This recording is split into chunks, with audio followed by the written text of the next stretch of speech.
Welcome to Cozy Nights, a nice quiet place where you can leave your troubles at the door and just relax. I'm your host, Noe, here with my friend Michael. So please sit back, get comfortable, and let's see if we can't make you laugh a little, maybe learn a little. So we start with Cozy Nights as always. The news, as usual. I'm a fan of the weird, but I can't find any weird stuff. It's been On the internet? Wow. news-wise. I mean, No weird stuff in the news either? crazy, huh? So here's all the stories I found so far. So news story number one. Welcome back to Cozy Nights, by the way.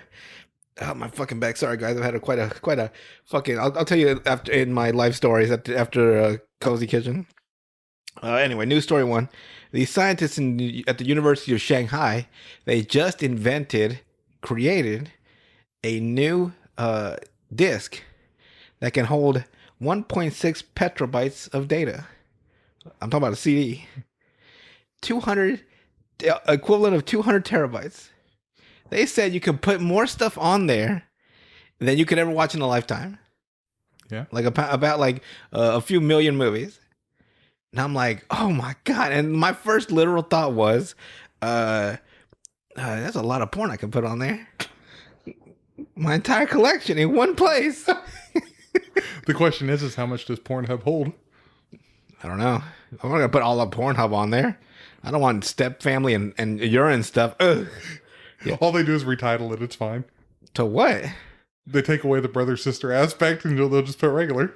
What's a regular what? They still saying it like, hey, step brother, what you doing? They'll voice over it. Oh God. Hey, random stranger that lives with me in my house, what you doing? That's a lot of 1.6 petabytes, man. Like they had this, I read like 3 articles on it, and it has this like they have this weird layer that they do like at the nano particle level or something. They said I had no idea what they meant. I'm just like, all right, how much porn can I put on it then? Is all I kept thinking. Just tell me how much. Your collection will fit In one disc. Can you believe that? Like you could just put your entire like library in one disc, and you probably be thinking like, oh, what if it breaks? Well, you make copies of it. So you have a safe copy. You can put the safe copy in Fort Knox. Like make sure to protect all my pornography, sir. I want to become president of the United States just to have my porn collection collected and archived in the Library of Congress. Like you have to. I'm president. You have to put it in there. where you have the Library of Congress number on there too. Yeah, you gotta put it. You have to put it in there. I'm the president. You have to. The randomest porn.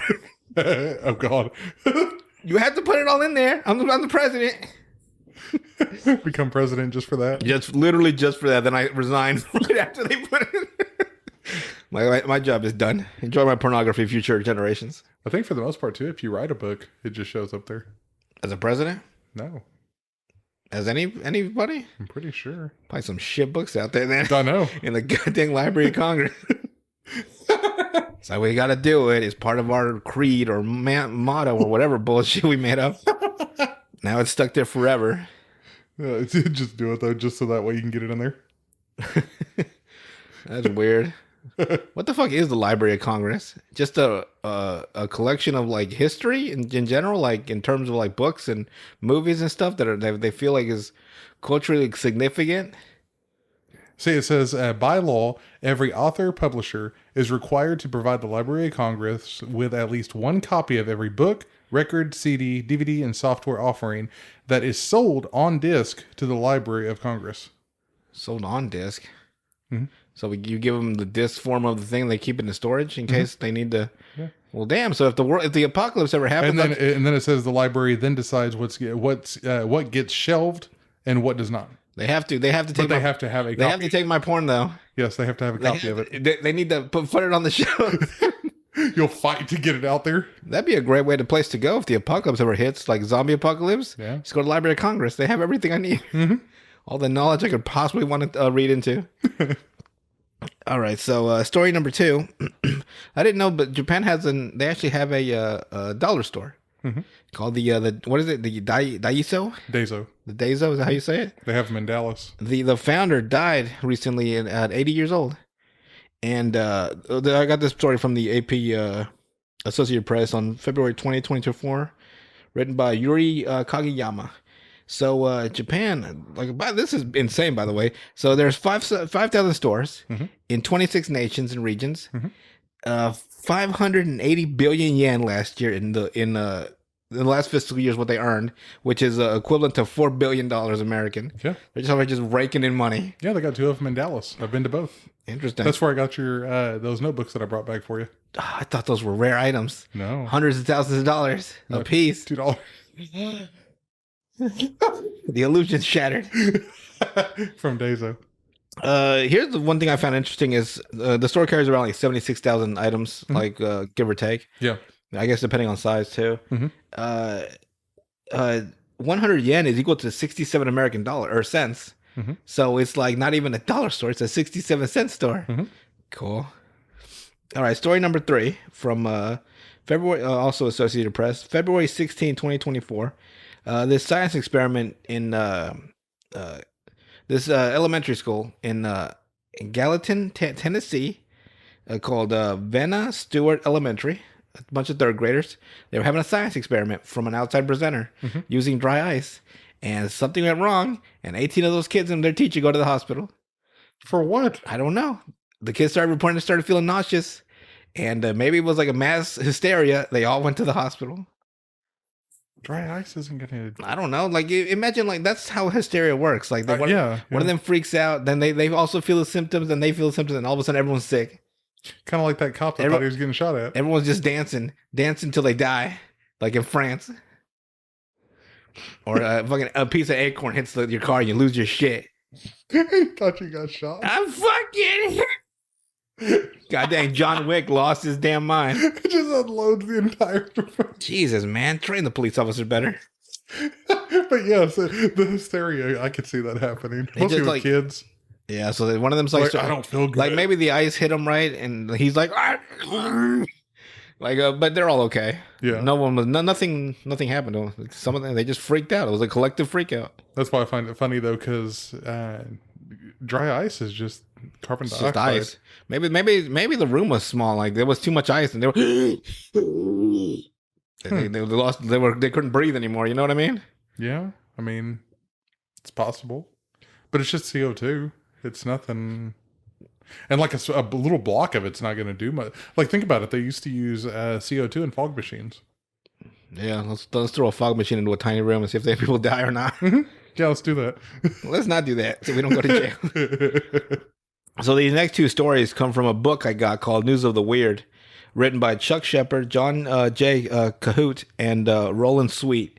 Now they are what I aspire to be. These 3 guys, they actively are collectors of weird news. So they would collect it from all sorts of sources. So like national newspapers, niche newspapers, magazines. Like they would just but I can't go out and just buy like 50 newspapers a day. Yeah, I'd be broke. They're like fucking $18 now a piece. I mean, Jesus Christ. But that they did what I want to do is just collect weird news stories because they fascinate me and they fascinate them. So they collected like 3 or 4 books all together of the best news stories around. So this is all from them, not from me. But I mean, they found it in the news, and they even said in the introduction that all these stories are real and true because they showed up in true, and there was no what's the word they use where they return something redacted. They weren't redacted. None of them were redacted. So to their knowledge, they're true. So if there was any mistake, it wasn't with the original writer of the article. Right. So basically they're saying we do not take responsibility for this, and me in no way don't take responsibility for what they wrote. I just read the news as it was written to me. And so this first story is wild. Like it was the first story in the book.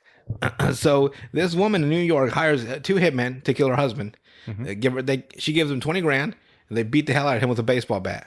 He survives. So then she's like, okay, that didn't work. So she pays him $150,000 to shoot him. They shoot him 6 times, and he survives. Then they offer for another $300,000 to attempt another attempt on his life one more time.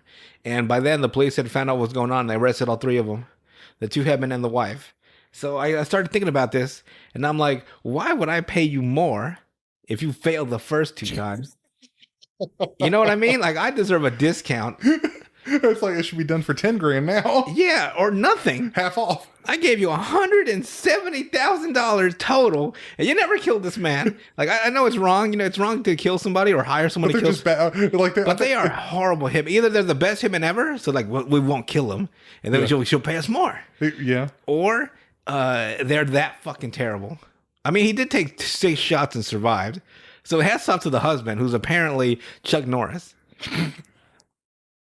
And he just like shrugged that shit off. John Wick. And I'm like, oh my God. He got shot multiple times and he's still standing there. But I found it offensive to me. Like, why would I pay you $300,000? They offered her $300,000, or they offered to kill him again for $300,000. Yeah. I'd be like, $300,000. I could have killed him at that point. Like, she could have slowly killed him with poisoning his coffee or something. Which people have done. Yeah. But I mean, like, man. So in total, they would have wanted 470 grand if they had actually killed him. So because they probably split the 20, 10 apiece. Mm-hmm. Then the 150 of 75 apiece. Mm-hmm. So the next one will be 150 apiece. Mm-hmm. They're just going up in price and just absolute ass at killing people. Useless motherfuckers. And they got caught. The husband found out, and all three of them got arrested. So they didn't make anything. No, what, she paid them to get caught. Well, she got arrested too. So that's what I'm saying. So she's like, damn, it was her. That didn't work out at all. She was using his money anyway. I didn't read it. There's not a lot into like. There's no like dates or where the story came from or any like extra news about it. Yeah. So I'm thinking like maybe they got caught and then they got like less in time, they rolled on her, you know, and then they like, oh, if she offers us to kill him again, you'll lighten our sentence, right? And they're like, the cops are like, bet. And so they, you know what I mean? Like they because for her it would be paying for assassination, and for them it would be attempted murder. Yeah, because they didn't even kill him. So they tried their hardest apparently. This next story is fucking hilarious. So this South Korean police officer, he got blackmailed by a fellow officer and another man for taking a bribe from a motorist. Mm-hmm. So he's like, oh crap, they caught me. They blackmailed him for $28,750 in total is what he paid him. But it didn't matter because his superiors found out anyway, and he got demoted. Now you're probably wondering, man, he got blackmailed. He gave all this money out. That bribe must have been huge that he got. The bribe that he took from the guy that initially caused the blackmail was $6. So he's like negative $28,744. My question then is, did they get in trouble for blackmailing him and taking a bribe? That's what I was thinking, but I told you there's no extra story to it. That's what I wanted to know. That's what it's like just a whole chain. They got all fucking scot-free, and he's fucking down 28 grand. I would have rolled on him too. Like, it was Sam. Arrest him too. They took a bribe from me to not say nothing. Exactly. But $6? You got demoted anyway. You might as well have taken the demotion to begin with. Yeah. Now he's lost. His wife left him because he lost 28 grand. His daughter's like, you're not a real man. He's like, oh. Well, did you see that story? That reminds me of one of the stories I've seen recently, within the last day or two, where this one lady, she's a journalist, right? She says that she got a call from an IRS person, I believe, or something like that. Or like some like financial institution, saying that her identity was stolen, right? So she's like, oh shit. And they said, okay, we're going to transfer you to the CIA. The CIA? I didn't know the CIA dealt with fucking fraud. Right. For identity theft. Saying that she had racked millions of dollars up and stuff, and she believed them. What was it? Fucking arms, weapons, and nuclear devices? I don't know. That's the only way I would believe the CIA. They said that there was international crimes and all this other shit.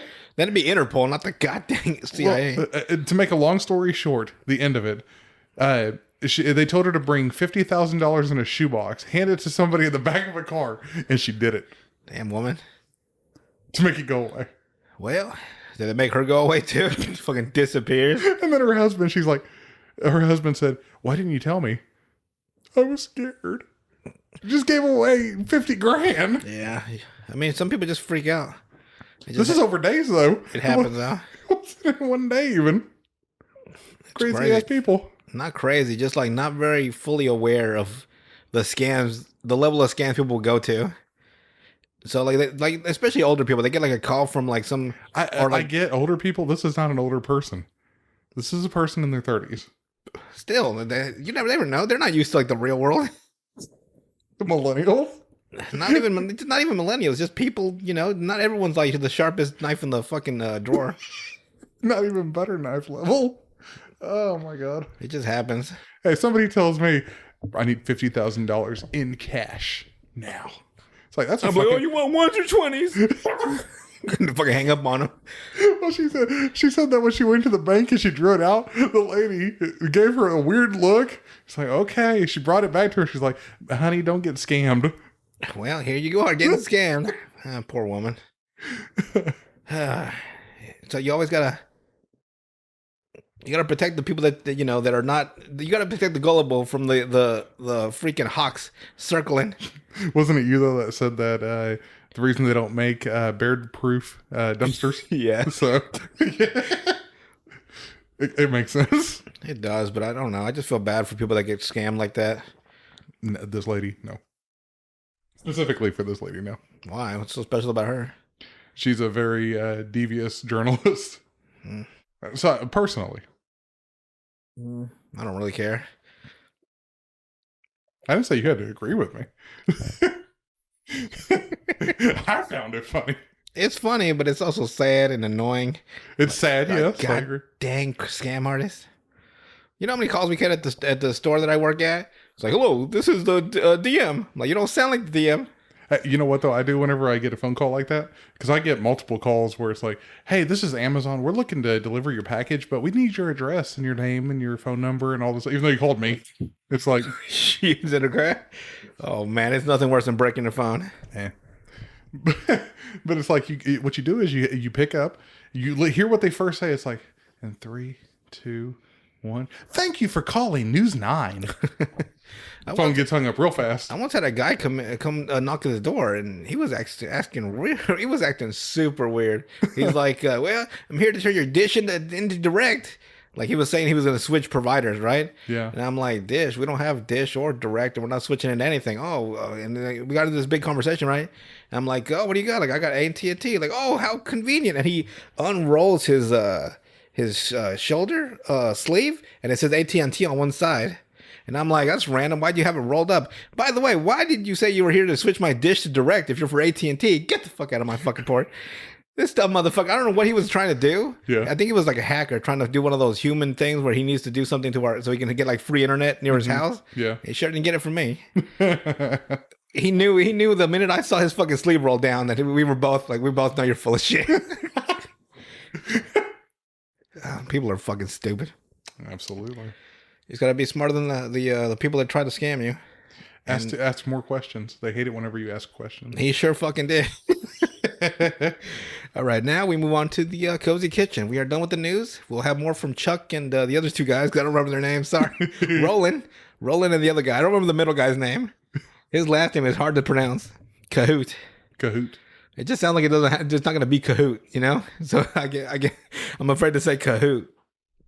All right, so the Cozy Kitchen. So I found out that Antarctica has a club called Club 90 where they get absolute shit-faced.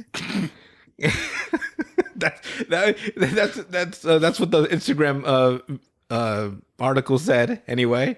Like they've said it nicer, but you can read between lines. Like, oh, they get absolute shit faced out there because basically every year scientists descend to this base in Antarctica to do a lot of research. It's scientists, researchers, research staff. And even artists go up there for some reason, right? And they probably get buck wild too. Let's be honest here, orgies all the time. And it's negative 100. And in the middle of nowhere, they getting their fuck on. Place just smells like raw fish. Smells like fucking BO and the shame. Having to look at your fucking research parts the next day after you fucking ate your asshole. And so and throughout the year there's thousands of people there, and it whittles down throughout the month. And then when it gets to the winter months, a lot of them leave because once the winter months hit, like those 6 months, it's like a fucking like inhospitable wasteland. There's no going to and out. Mm-hmm. It's very rarely or barely because fuel can freeze there. And when I found out like fuel freezes at -40 or some shit, I was like, oh fuck, must be cold. So they have a shitload of alcohol. Like when they're the people that are there, like the few hundred that are there for 6 months, just they have like just wall to wall alcohol. Man, that must be a great place to be. But I mean, at the same time, you kind of like I'm trapped here for 6 months. Although if a nuclear fallout happened, I'd probably be safe out there. Yeah. Uh, all the alcohol I could drink, probably. Now I kind of want to go to Antarctica. I wonder if they can let us go. We can do our podcast from out there. Here we are, -100-degree weather. You open the door and just get sucked out from the winds. You open the door and your fucking face just falls off. My dick's never been smaller. God, what would happen to a human with nothing on out in the... Oh, my God. They would just fucking just freeze to death. You felt like a fucking like a statue. All right, next story is the Ramos Gin Fizz. You ever heard of that drink? I did not, or have not. It's basically a play on the Gin Fizz. Mm-hmm. It was invented by Henry C. Ramos. He took the standard gin and he added egg whites, orange flower water, lime juice, cream, and powdered sugar. And the thing about this drink is the lore goes that it takes 12 minutes of consecutive shaking for the drink to be ready. So you gotta shake this son of a bitch 12 minutes long until your arms fucking fall off. So bartender, like experts say it's more like 5 minutes. But even so, shaking something for 5 minutes. You ever shake a dick for 5 minutes? Only when you get gonorrhea. Yeah, itchy as fuck. But so the bars, these drinks were so popular when they came out, bars had to hire what they called shaker boys. That their whole job that whole night at the bar was to shake the shit out of these drinks. They must have been buff as hell after like a month working there. None of them jacked off ever again. Probably not. They'd be like, I'm too tired. They tried to suck their own dick. That's when they learned how to suck their own dick. Oh man, that shit would be hard. I want to get a shake weight and do it for 12 minutes, see what happens. Oh god, don't get a shake one. Just fucking off. You remember when South Park made fun of that one? They fucking went hog wild on that one. And then it had the thing that would drop down where you put your pinky in it. You did the fucking butthole, and it had the fucking spray that would like cool you down. It was just you know it was jizz. And then it gives you money. And it fucking gave you money. Here's some cab fare. All right, so that's my my food lore stories for today. Now we give you guys a recipe. I found this at the last minute, so I'm sorry if I've done it before. It is the double cheese lasagna. Garfield would love this shit. So you're looking at a serving of 6, active time 30 minutes, total time an hour and 15 minutes, calories 430, protein 26 grams, get on that. 15 grams of fat, 5 grams saturated. Cholesterol is 60 milligrams. Carbs is 46 grams. Sodium is 710 milligrams. Fiber is 0, so you'd be pumping this shit out your asshole. Trying your hardest to get this shit out. Like sunflower seeds. Or not sunflower. Yeah, sunflower seeds with a shell on. And sugars of 13 grams. So what you need is 1 24-ounce jarred tomato and basil pasta sauce. 1 tablespoon olive oil. 1 10-ounce zucchini trimmed, cut into 1/3 dice. 1 pound ground beef, 1/4 cup chopped fresh basil and plus additional for garnish, 1/4 teaspoon of salt, 1/4 teaspoon of pepper, 9 oven ready lasagna noodles, 1 cup shredded mozzarella, and 2 tablespoons grated Parmesan cheese. Damn, that's a lot of gas. That's a lot of lactose right there. So you heat oven into 350 Fahrenheit. Spread half cup sauce into 2-quart baking dish in non-stick skillet. Heat oil over medium heat. Add zucchini. Cook stirring until softened. 4 to 5 minutes. Remove. Add beef to skillet over medium-high heat. Cook stirring until no longer pink. 8 to 10 minutes. Drain. Return to skillet. Add 1/4 cup basil, salt, pepper, zucchini, and remaining sauce. Cook 2 minutes. Place 3 noodles in baking dish. Breaking to fit as needed. Top with half of beef mixture and 3 noodles. Repeat layering once. Top with mozzarella and Parmesan, covering noodles completely. Tear off large sheet foil. Cut one side with cooking spray. Place coated side down over baking dish. Bake until heated through the noodles, and the noodles are tender, about 25 minutes. Broil 2 minutes. Let sit 15 minutes. If desired, garnish with additional basil. There you go. Dig in. Put your whole fist in it and just take a bite. I always found that aesthetically pleasing. Like when you look into a lasagna and there's just like layer after layer, you're just like, oh, I can put my dick in. Do an American Pie. Oh god, that man really fucked that pie. By the way, I did buy that movie, didn't I? At the half price the other day. Yeah, I did. American Pie, the first movie. I could watch it. Watch his hairy ass fucking plow into some pie. Why not? All right, what do we got left? We got a few minutes left. Let me give you guys a little life story. So you remember the bribe with the South Korean police officer? Yeah. I have a story that triggered in my memory from that, and it was the time that my whole family and then like a few other people were all going to Mexico for the summer, which I cannot stand. I can't. It's not that I can't stand Mexico. It's like I can't stand the place I had to stay at. I do not want to stay in this tiny village with one fucking convenience store for the whole village. So you got to go out of town. You got to go 2 miles into the city to fucking even enjoy modern conveniences. And we always had to stay with my aunts. They never had a working shower. They got no door in the shower. You gotta take a bath butt naked in front of this big room with nothing but a bucket of water. I just fucking, god dang, I hate that fucking place. I can guarantee it's still like that to this fucking day. No cartels? No, we live in a nicer part. They're not as prominent as people worry about. You guys watch too many movies and news. It's not like fucking. It's not fucking Mad Max out there. And so we're driving into the like it's like it takes 2 days to get there, and like we're like in the first day, and we get stopped by the military checkpoint, and my dad is a great talker, which I never learned to get. Apparently, I lost that. I guess my kids are gonna be fucking phenomenal because it skipped me for sure. And the military guy is talking to my dad, and he's saying some like he asked for my dad's ID. My dad's like, "Here you go, man. If you want it, you can keep it." I got like 3 of them, and they're talking back and forth. And they're just going through the motions. I realize now that I'm older. Yeah. When I was a kid, I didn't know. And my mom is terrible in crisis situations because so my dad's talking to the one soldier, and there's another soldier further down the road, but he's looking right at us. And my mom keeps whispering like, "Grab your backpack," like some shit's about to go down. Like, make sure you grab your backpack. Because in the front seat is me and my mom, and then me, and me, my mom, and dad. Right. So my dad's driving, my mom's in the middle, and I'm in the passenger side, and my sister's sleeping in the back, and then we have like a little, one of those little covers for the back of the truck, and people are sleeping back there too. And for some reason, my mom's freaking out. I guess she's never seen a military. Hell, I never seen a military stop point.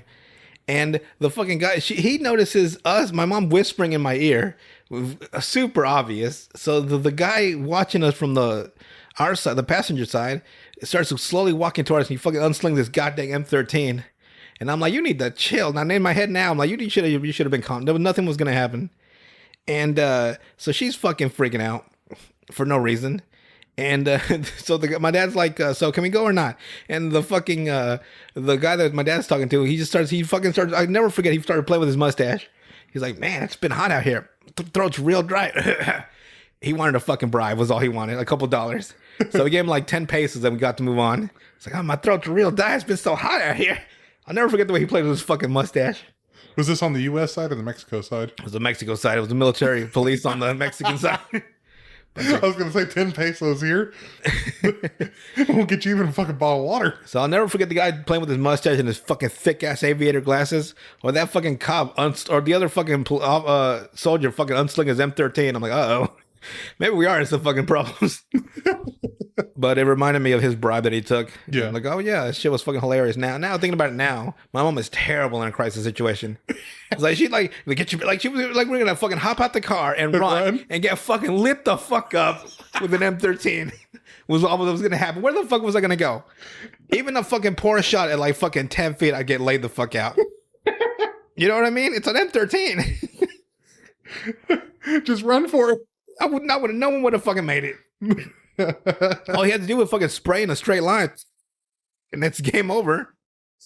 Uh, it goes to, because the reason she's bad in a crisis situation is because what happened the other day at my house when my fucking water heater tank blew up. I was brushing my teeth yesterday, getting ready for work, and I noticed the water pressure is real low. Yeah. I'm like, what the fuck? That's weird. And then I turned the hot water on too, and it's even lower. And I'm like, no, that's real weird. And so I turn off the faucets, and there's this fan for ventilation in our bathroom that I like to have on for white noise. Yeah. I turn that off, and I hear rushing in between the walls. I'm like, uh-oh. And I'm hoping that maybe my mom had got home and was watering her plants outside, which she likes to do. And like, that's why the water was going that way. Yeah. But then I was like, but they wouldn't do the hot water too. So I go to the kitchen. I go to the laundry room. That's where I'm hearing the noise the loudest. I open the door and I'm like, uh-oh. And the whole fucking floor is soaking wet. I get down there. I put on some shoes and I get down there, and there's like a little fucking closet where the water tank is. Yeah. The hot water boiler. And I open it up and I get fucking sprayed in the fucking face with water. The shit was coming out the top. The pipe had burst, and I'm like, no. You got a facial for a water heater? Like that shit hit me fucking point blank, like with a money shot. I'm like, oh. I'm so glad it wasn't fucking boiling hot. Shit fucking burned my face off. The luckiest, that's how lucky I was because it wasn't hot. Yeah. I was like, so it took me half an hour to fucking find the city line to shut it off, because when they fixed it last time, because their side was broken. Yeah. And we had an argument for 3 hours. Like, no, it's on your side. It's broken. It's not over here. It's fucking full of water. Come fix it. And whatever they did, they fixed it, right? But it's just full of mud. And I dug for 30 minutes in the wrong spot for it. I could not find the fucking valve to save my damn life. Fuck. This neighbor came in, right? And he looked at his, and he came back like, so it should be way over here. And he looked where it was supposed to be. They had put it all the way to the back. So I had to put the lead bar I have to turn the valve. Yeah. That my dad made finally, because we had a problem like that. He's like, you know what? We're never gonna. He's like Tony Stark. After something happens, then he fixes it. Like, you know, like when he was falling from like the freezing the first time, he made those antifreeze things, and then he made the parachutes after Rhodey died. Yeah. Or Rhodey fell. Like, he always makes it after the fact. So he made this thick ass fucking bar to turn the water line off if we ever need to. But it was like in a fucking angle, like the worst fucking angle I've ever fucking seen. And we turned it off, and you know, we got it fixed. $150. Damn, I love Mexicans. They did it on the cheap. They on a Saturday too, no less. Lucky us. I'm glad it wasn't. I took an extra hours today because I thought I was going to pay for a new fucking water tank. I'm like, oh no, like $3,000. I'm looking online. I'm like, no. But we lucked out. Was it just the edge of the pipe, or? I don't know what the fuck happened, because I didn't get a good look at it, because I had to call in work and tell him I was going to be late because shit had hit the fan, is what I told him. Like, it was just bursting from the very top. Yeah. There's like, I guess like a pipe going up, and like there's no valve. Like they Tony Stark did, and they put a valve up there. So if it ever happens again, we just turn that valve instead of the whole fucking. So it had to have been the cold line that busted on you then. Yeah, because the water was cold when it hit. God, if it was boiling hot, oh man, I'd have been like. Look like Zuko from fucking the Last Airbender. Like, I'll find the Avatar. Bend the water. Especially because it hit me in the mouth. God, that shit would have burned my fucking throat all the way down my esophagus. And just goes to show you traps do work. Yeah. Because I was not expecting water to fucking. If it was acid, I'd be fucked. You know what I mean? Like, I got caught. You got caught lacking. Yeah, it fucking sucks and it's scary. But I fixed it. Well, I didn't fix it. I fucking turned the water off. And then I went to work. Hey, at least you haven't taken off fuel lines and had it spray in your face. My God, that would I've suck. done that. Ooh, that's dangerous. Just gas all in your face. And then it's like you're trying to hold your eyes closed after it happens because you know that you can't wipe them. Oh, man. You're going to start pouring water all over your face. Shit, I'd be wiping like a madman. Just burn your eyeballs out. My fucking eyeball! Oh, man. All right, guys. So that's it for Cozy Nights. We'll be back next week with more fucking news, more Cozy Kitchen, maybe some life stories, maybe some Travels. I call there's one segment I want to do called Travels and Curiosities, where we're armchair nomads. We travel the world from the comfort of our couch. Looks like interesting places or things that I've seen online. But I just had some interesting life stories today for you guys. So we'll be back next week. Good night and stay cozy. Cool. And don't forget, Sunday, 2024. Is that tomorrow? Or is that 2025? No, February 25th. Is that tomorrow or today? That's small. The new fucking Rick show comes on. Rick Grimes, he's back. The Walking Dead. I just call it the Rick Grimes show. So tune in and watch the first episode of the new Rick Grimes show. He's back. He's my favorite. Cool. So as I said, good night and stay cozy.